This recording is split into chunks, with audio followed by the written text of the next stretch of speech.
Hello, everyone. Let us now continue our discussion on the kinetic model of gases. Now, there's no reason to assume that all molecules in a gas at constant temperature have the same velocity. In fact, the kinetic molecular theory equation involves the mean of the square of the velocity. So this implies that the velocity of the different molecules in a gas have a range of values. So due to molecular collisions, there is a redistribution of energy and velocity. So it was Maxwell shown, no, the or did revolutionary work and in electromagnetism and the kinetic theory of gases. So, together with Boltzmann, the Maxwell-Boltzmann kinetic theory of gases shows that temperatures and heat involve only molecular movement. So, if one gas collides with one another, there is a change in distribution or speed. In a real gas, the speed of individual molecules span wide ranges with constant collisions, continually changing the molecular speeds. Maxwell showed that the distribution of speeds of molecules in a gas can be written in this equation. But take note, no need to memorize this lengthy equation. You just need to understand this. So this expression, it can be seen this as an expression for the probability that a gas molecule will move with a velocity between v and v plus dv. So it's reasonable to expect that in a gas, at constant temperature, the great majority of the molecules exhibit velocities near the average velocity, and only a very small number of molecules exhibit very small or even very high velocities. Now, this is the equation of the Maxwell distribution of speed. So let us take note of the equation. So this is called a distribution function.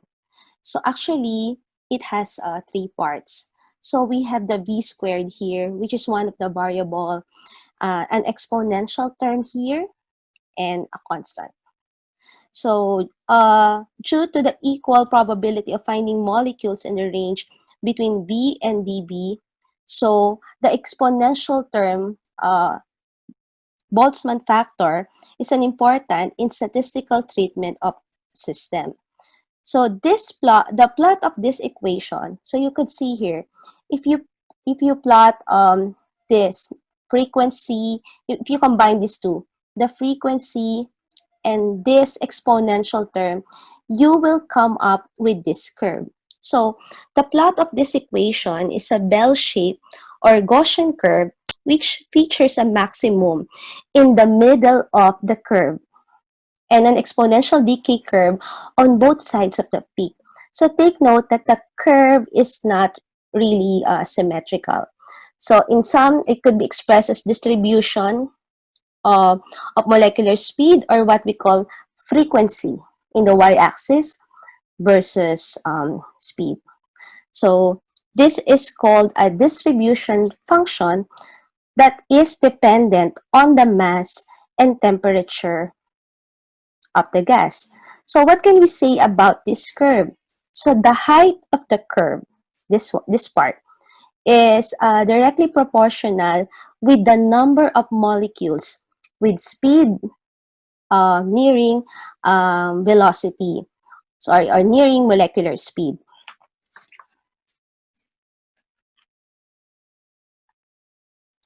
Now, if we will try to understand this equation, so m here refers to the mass of the molecule, T is the absolute temperature in Kelvin, and K here is the Boltzmann constant.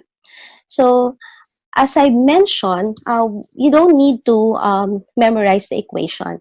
Let us try to understand the effect if you have an increasing temperature, what will happen to your curve? So Maxwell distributions show that higher temperatures have broader distribution of molecular speed. So what does it mean? As the temperature increases, so here, comparing with 100, 200, 300, and so on, the peak velocity, so the values shifts to a higher value. However, the distribution curve, what happens to the distribution curve?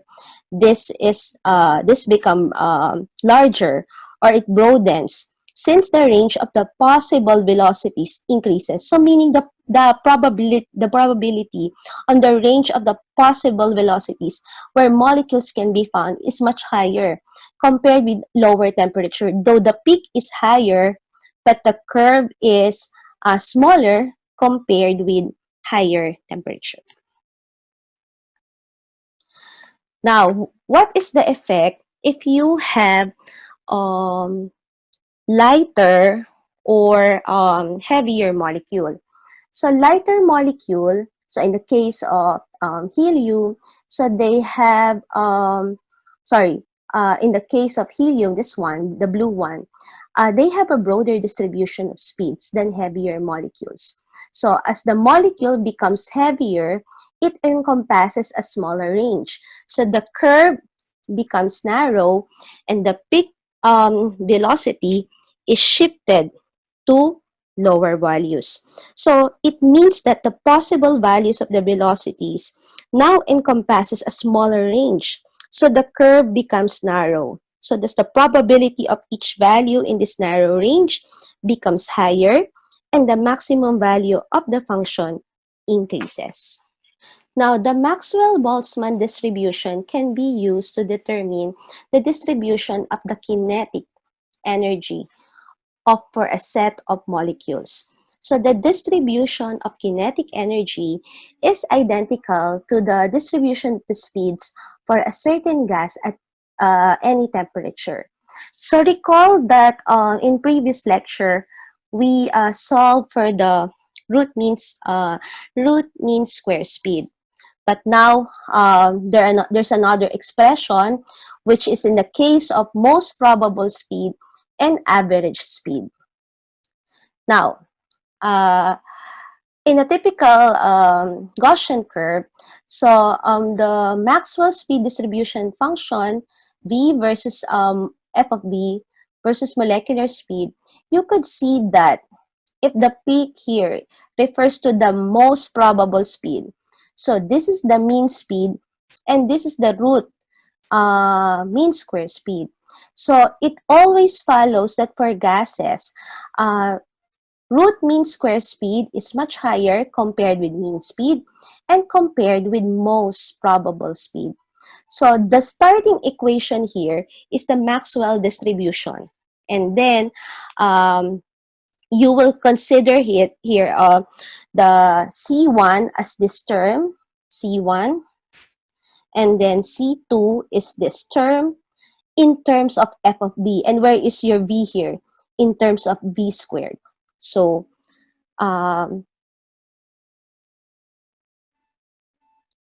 using those values, so you will derive the most probable velocity. But I'll just show here what is the derived equation.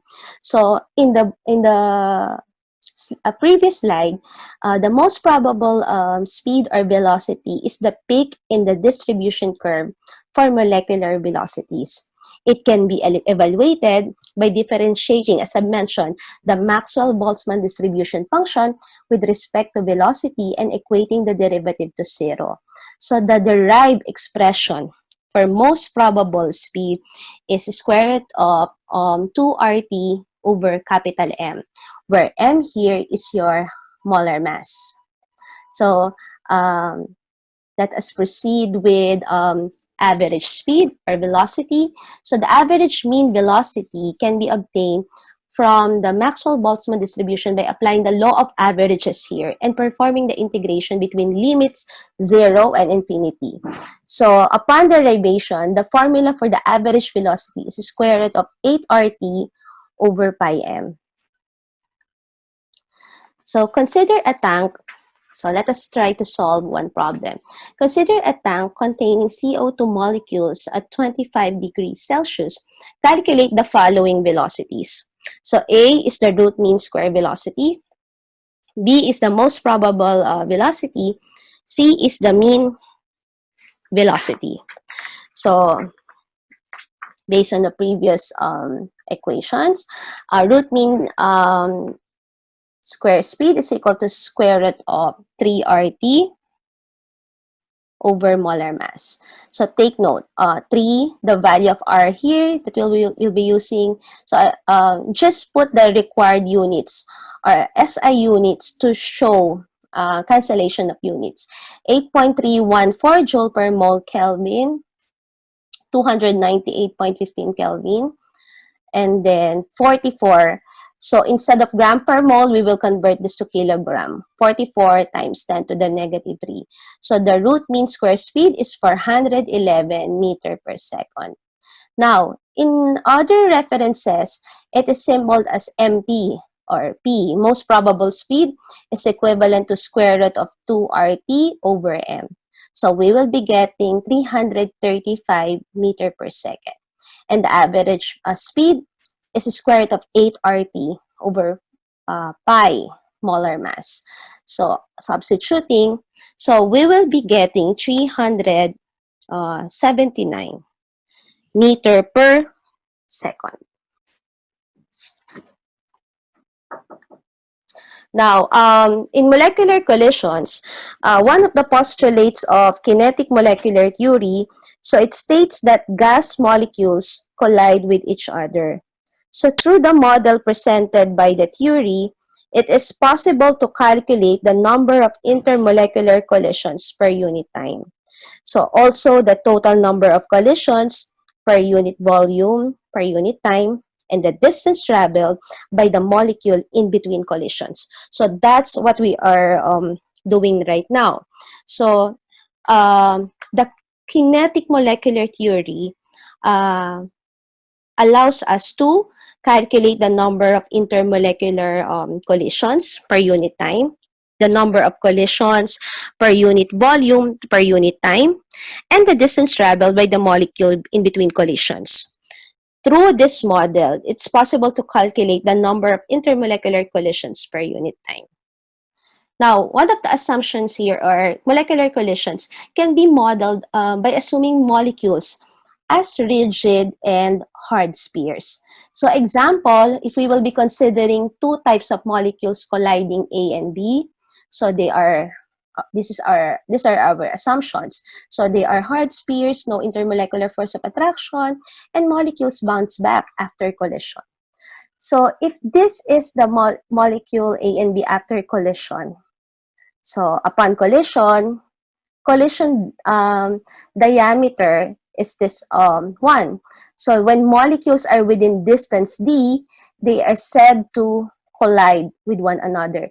And the whole thing, the region where dB must be inside.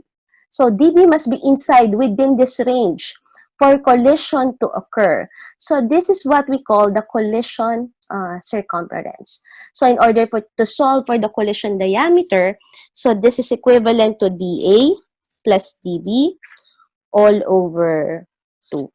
Now, if we will be considering molecule of A moving with a velocity A in a container with homogeneously distributed stationary B molecule.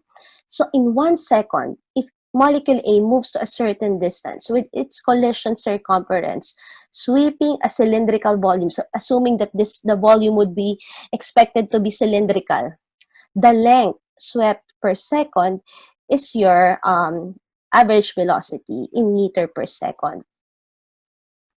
So imagine this. So, and this is equivalent to BA. Now, consider a molecule of A moving with a velocity A in the container with homogeneously distributed stationary B. Take note, the B molecule here is stationary. If we will be considering the number of collisions per second is equivalent to the number of B molecules per unit volume. So how are we going to compute for the number of molecules per unit volume?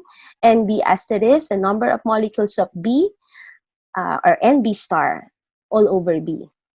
And the volume, assuming that this is in cylindrical shape, pi DAB squared. So this is the cross-sectional area multiplied by BA. BA here is the entire length. So if this is within the range or within this area, so a collision is possible. So what is the unit of collision frequency? So it's collision, number of collisions per second.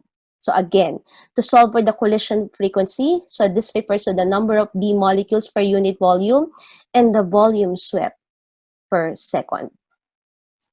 Now, if we will have to make adjustments for the derivation of collision frequency, one adjustment is to account all molecules of A per unit volume. So this is collision density is equal to number of molecules per unit volume of A multiplied by B, pi dA squared B, BA. If we have only one type of gas that is being present, so this equation double counts the collision. So A multiplied by A, so it becomes 1/2 NA asterisk over B squared multiplied by pi D squared A multiplied by mean velocity. Assuming that A1 with A2 is same as with A2 and A1. So adjustment 3 is for one type of gas that is colliding with non-stationary. So in the previous, it's stationary B molecules. But if it's not stationary, since the molecules are all moving at the same time, the relative velocity must be used. So from our equation earlier, square root of BA squared plus square root of BA squared. So we have a square root of 2 here. So that's why we have, if we will have to replace BA with B, relative velocity, so this becomes NA star over B pi D squared A multiplied by square root of 2 BA. So this is in collision per second. So in terms of collision density, so we have square root of 2 over 2, then NA asterisk over B squared pi D squared A multiplied by BA. So the unit for collision density is per second per cubic meter. Now, since most of the time, we don't know the number of molecules, so an alternative expression from the perfect gas equation, PB is equal to nRT. So the number of moles here is equal to the number of molecules of A all over Avogadro's number. So we will substitute N here in terms of the number of molecules over Avogadro's number. So you will realize that R over NA is the Boltzmann constant. So to make it simpler or easier, the perfect gas equation becomes PB is equal to NA multiplied by KB multiplied by T. So what will happen now to our collision frequency equation? So this is our collision frequency equation earlier.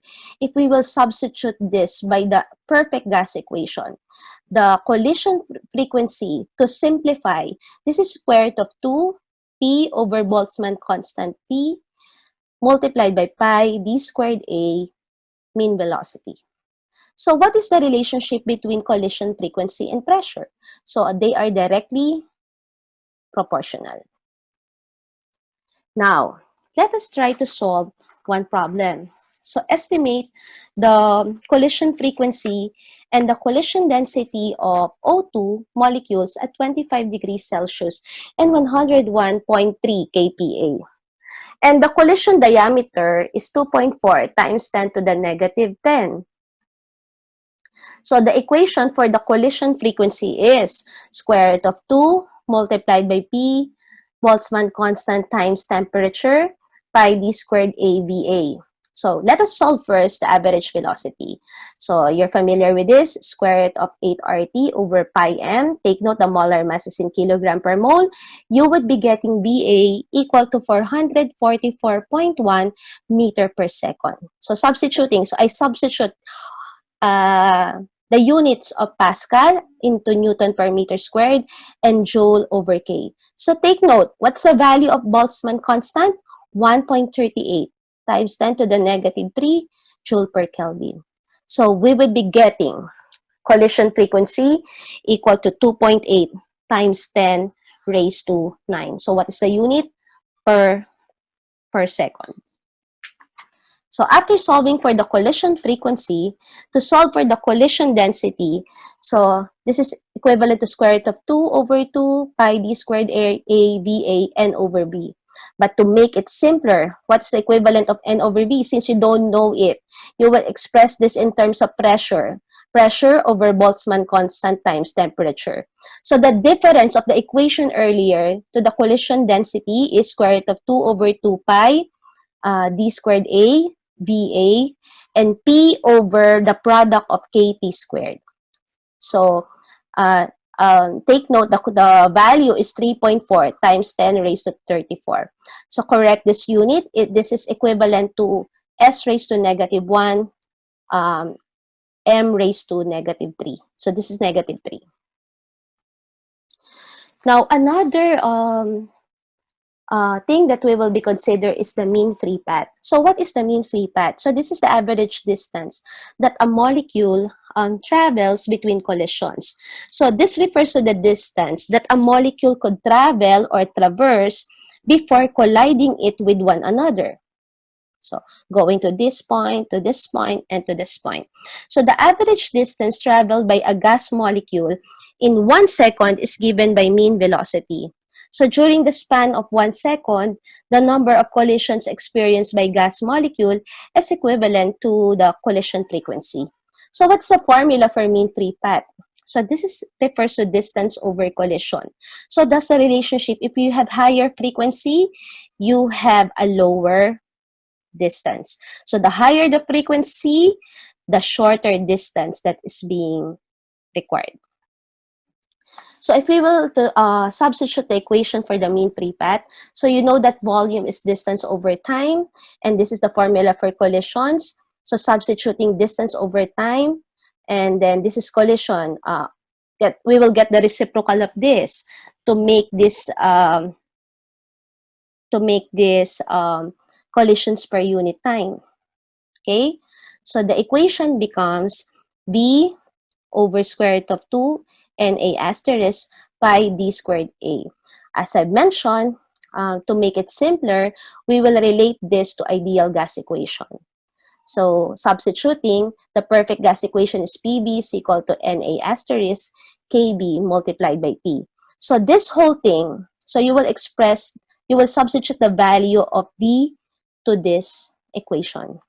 So that's the mean free path in terms of the simplified equation. So this is equal to KB multiplied by T all over square root of 2 multiplied by P pi d squared A. So what's the relationship between mean free path and pressure? So they are inversely proportional. So to show a sample problem, estimate the mean free path of O2 molecules at 25 degrees and 101.3 kPa. The collision diameter of the molecules is 2.4 times 10 to the negative 10. So the equation for mean free path is Kb multiplied by T over square root of 2p pi d squared A. So substituting, so the value of Boltzmann constant, 1.38 to the negative 23, multiplied by temperature, square root of 2, multiplied by P, pi d squared. So we will be getting 1.6 times 10 raised to negative 7 meter.